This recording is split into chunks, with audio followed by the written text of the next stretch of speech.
Hello students, this is Hardik sir, and in this video we will be starting our chapter 5 of standard 7 geography. The title of the lesson is water. Everybody is familiar with the word water. Nobody has a doubt. If I tell you, you will have some imaginations of water. Definitely you would be imagining sea, lakes, some other water bodies like rivers. Okay, someone also will imagine a glass of water from the tap at your home. So there are a number of things that you can imagine with the help of the water. Okay, so when you think of water, what images come to your mind?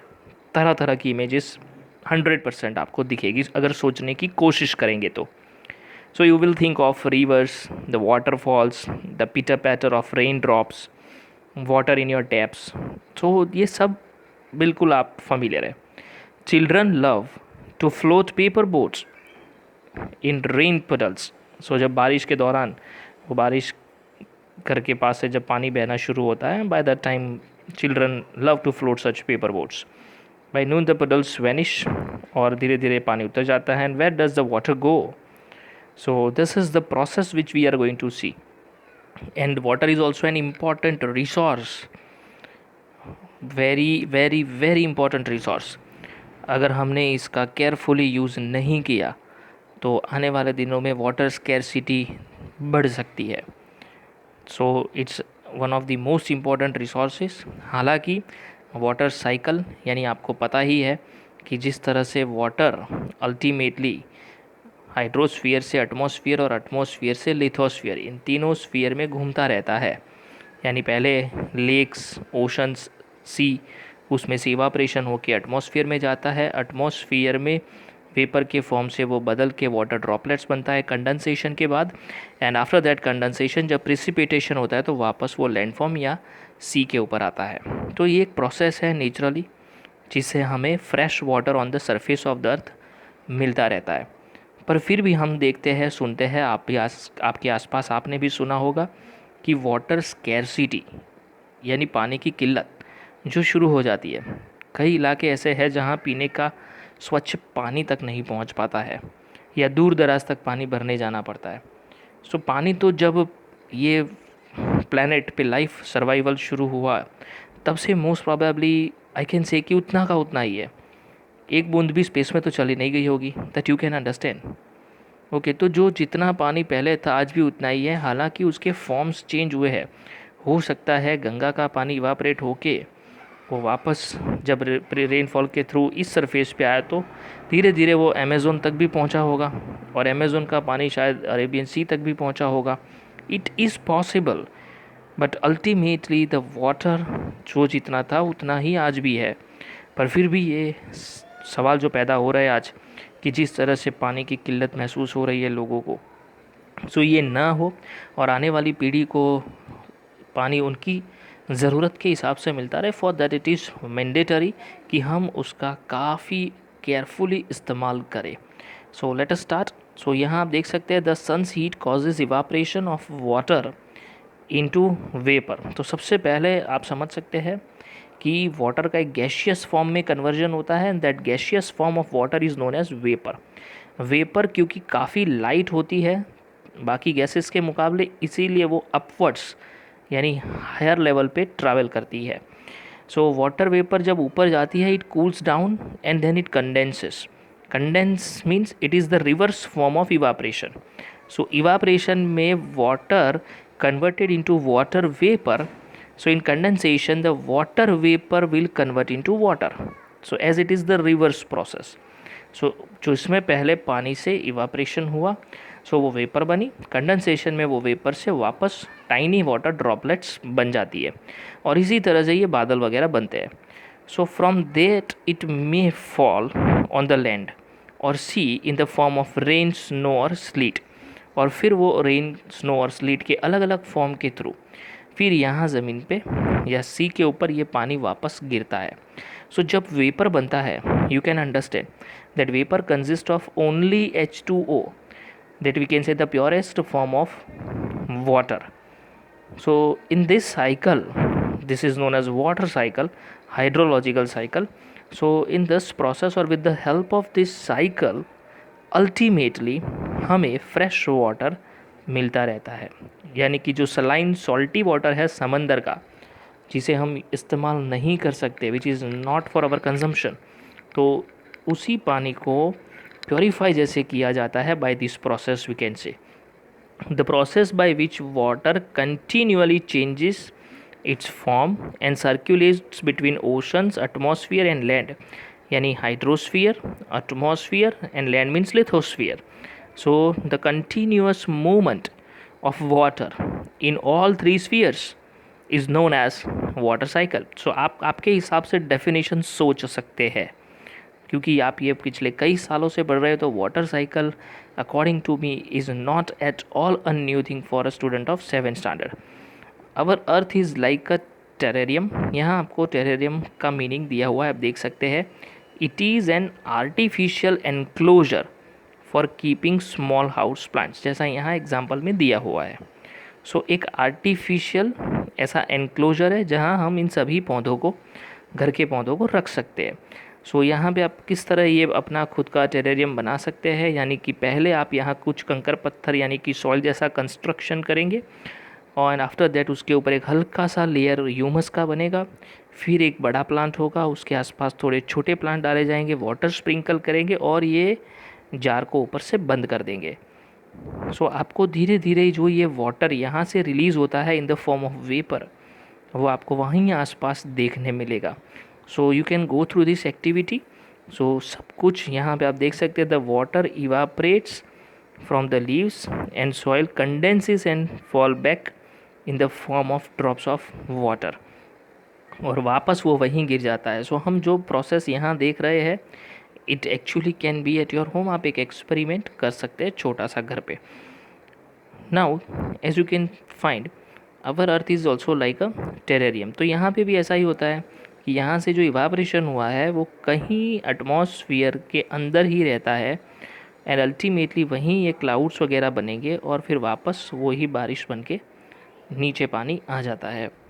So the same water that existed centuries ago, सदियों से, still exist today. आज भी वैसा का वैसा ही है. The water used to irrigate a field in Haryana may have flowed down the Amazon river 100 years ago. Possible, as I told you in the introductory part itself, कि पानी तो उतना का उतना ही है, उसके फॉर्म बदलते हैं. The major sources of fresh water are rivers, ponds, springs and glaciers. So आप समझते हैं स्प्रिंग्स वो झरने वगैरह जो बहते हैं, कई बार ज़मीन के अंदर से भी पानी इस तरह से बाहर आता है क्योंकि ग्राउंड वाटर लेवल वहाँ से हायर लेवल पे हो सकता है. तो अगर लैंड यानी लिथोस्फियर उस लेवल पे नहीं है तो वहाँ से पानी बाहर आ सकता है. Glaciers also you are very familiar with, okay, जिसे फ्रोज़न रिवर कहा जा सकता है. तो ऐसे कुछ हमारे पास मेजर सोर्स है फ्रेश वाटर के. समझिएगा, फ्रेश वाटर, हम सलाइन वाटर की बात नहीं कर रहे हैं, क्योंकि जो ओशन और सी में है वो सॉल्टी वाटर है, जिसके अंदर नमक की मात्रा रहती है, सॉल्ट की मात्रा रहती है, और इसीलिए शायद ये पानी पीने के लायक नहीं हो सकता है. Okay, the water of the oceans is salty और saline as it contains large amount of dissolved salts, क्योंकि इसके अंदर लार्ज अमाउंट रहता है डिजॉल्व्ड सॉल्ट्स का. Most of the salt is sodium chloride और the common table salt that we eat. तो जो हम जनरली यूज़ करते हैं वही है जो यहाँ पाया जाता है. On this page as you can find with figure 5.2, जहाँ आपको दिखेंगे वर्ल्ड के major seas, lakes and rivers. जैसे आप ओशंस तो पढ़ ही चुके हैं, most probably in the 5th standard you have been introduced with the 5 oceans. You also can go through this particular map, क्योंकि मैप स्किल के लिए ये काफ़ी इंपॉर्टेंट है. आपको लोकेट और लेबलिंग करना पता होना चाहिए. तो इन सभी चीज़ों को बराबर ध्यान से देखें, and I request you to go through all the continents. कोई ऐसा फोकस ना रखे कि केवल एशिया या अफ्रीका तक ही सीमित रहना है. एटलीस्ट ये मैप पे जितनी इन्फॉर्मेशन दी है सभी बराबर केयरफुली देखें. हो सके तो लिस्ट बना के एक बार प्रॉपरली अपने हाथों से खुद ही मैप पे इन सब चीज़ों को लोकेट करें. Now let's move to the new title, that is distribution of water bodies.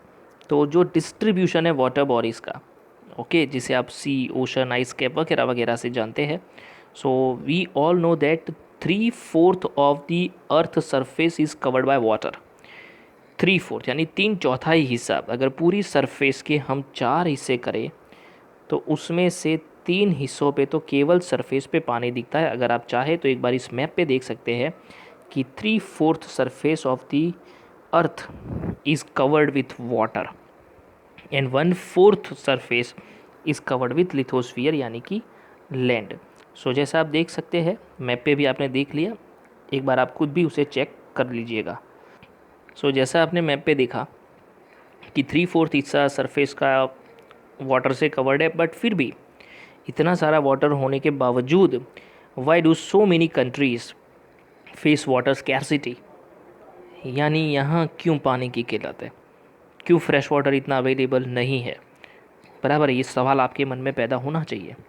Is all the water on the earth available to अस?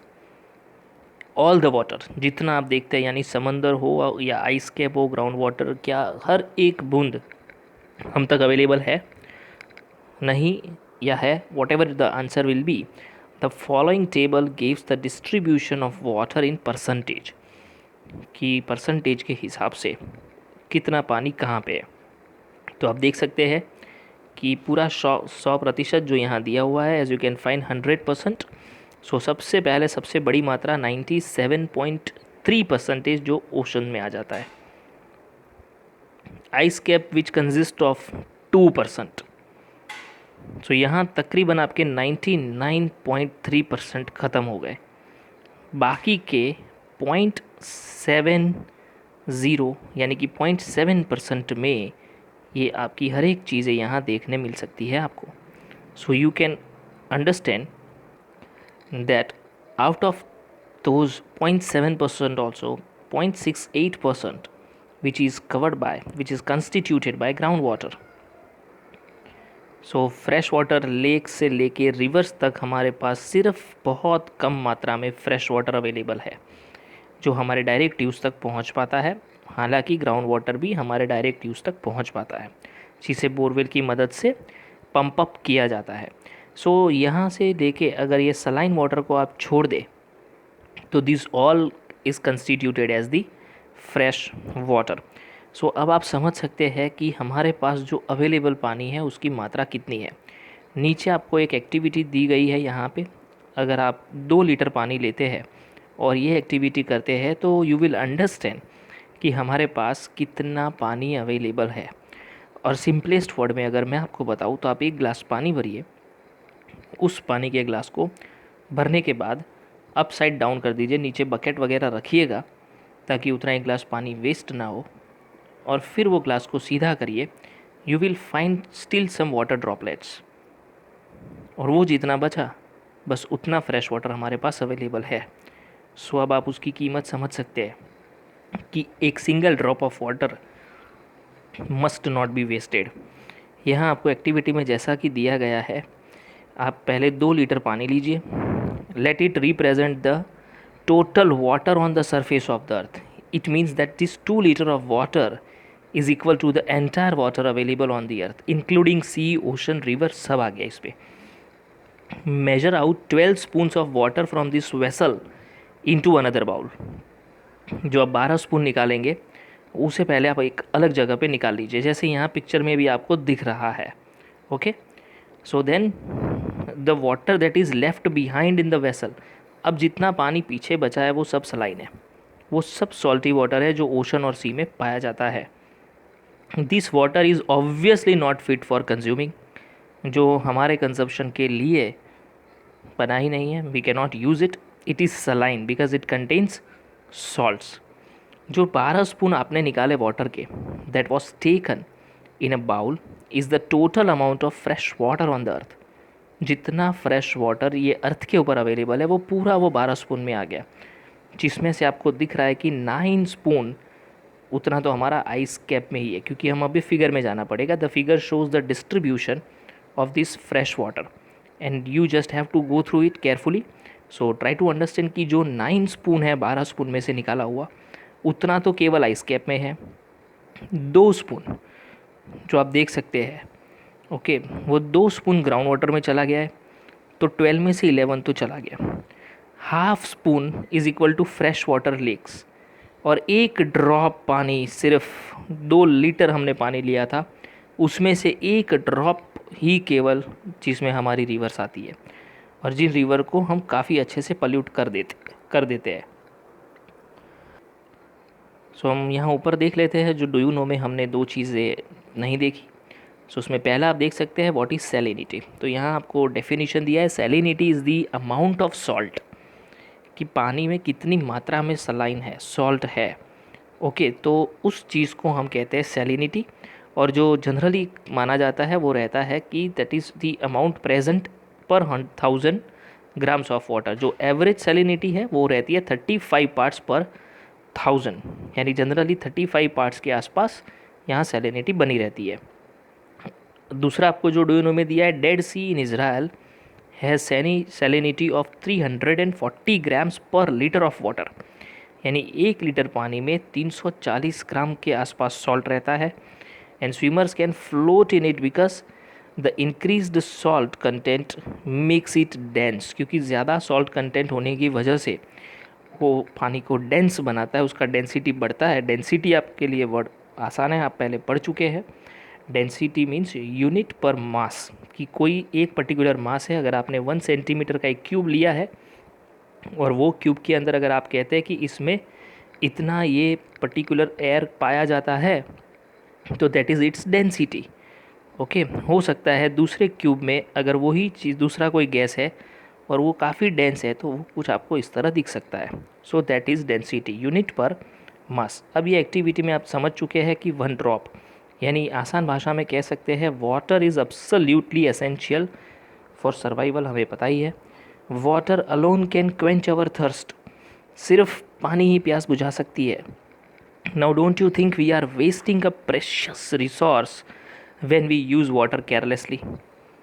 आप भी कई बार ऐसे केयरलेस वे में पानी को इस्तेमाल कर लेते हैं, पर अब एटलीस्ट एजुकेशन का मतलब ही ये है कि आप इन चीज़ों से जानकार बने। रट्टा मार लिया कि water is a precious resource, true और false? No, don't. You should implement in your life. आने वाले दिनों में ना ही आप पानी को वेस्ट करेंगे, या अगर आपके सामने होता है तो आप वेस्ट होने नहीं देंगे, तो वो सही मायने में एजुकेशन है। वरना केवल रट्टा ही मारना है तो you can also go through the text book, रट्टा मारना शुरू कर दीजिए। यहाँ कुछ आपको न्यूज़पेपर कटिंग के हेडलाइंस दिख रहे हैं, जिसमें पोल्यूशन की मात्रा, Ganga which is among 10 dying rivers. तो ये सब चीज़ें बता रही है कि हम किस हद तक इस पानी को पल्यूट करते हैं, हम इसका केयरलेस यूज़ कर रहे हैं, और इसी वजह से आने वाले सालों में शायद वाटर स्कैरसिटी आपके आसपास के एरिया में भी बढ़ सकती है। But charity begins at home. शुरुआत अपने आप से करिए, आप पानी बचाना शुरू करिए, and everybody would save it. So यहाँ ये वीडियो के एंड के पहले हमारे पास 2 सवाल है। Why is water important for us? क्यों हमारे लिए इम्पॉर्टेंट है? सो इम्पोर्टेंस ऑफ वाटर आपके वर्ड्स में एटलीस्ट 3-4 पॉइंट लिखिए आपकी नोटबुक में, आपके थॉट्स को, without the use of internet. दूसरे आपके पास यहाँ 2 सवाल रहते हैं यहाँ पे सेकेंड में, कि suggest some ways in which water can be conserved, how we can save water. Conserved, conservation का मतलब होता है कि हम उसे सेव करें फॉर फ्यूचर यूज़, उसका इस्तेमाल केयरफुली करें। So how we can conserve it, हम उसे कैसे बचा सकते हैं। ऑप्शन ए है इन योर होम, आपके घर में, और दूसरा है इन योर स्कूल। तो इन दोनों के लिए एटलीस्ट 3-4 बातें इस उम्र के हिसाब से ज़रूरी है। In part 2 we will be starting with ocean circulation, और before you start that part 2 I request you to complete the entire lesson. एक बार रीडिंग पूरा कर लीजिए और उसके बाद ही पार्ट 2 शुरू करिए। Thank you, till then keep learning.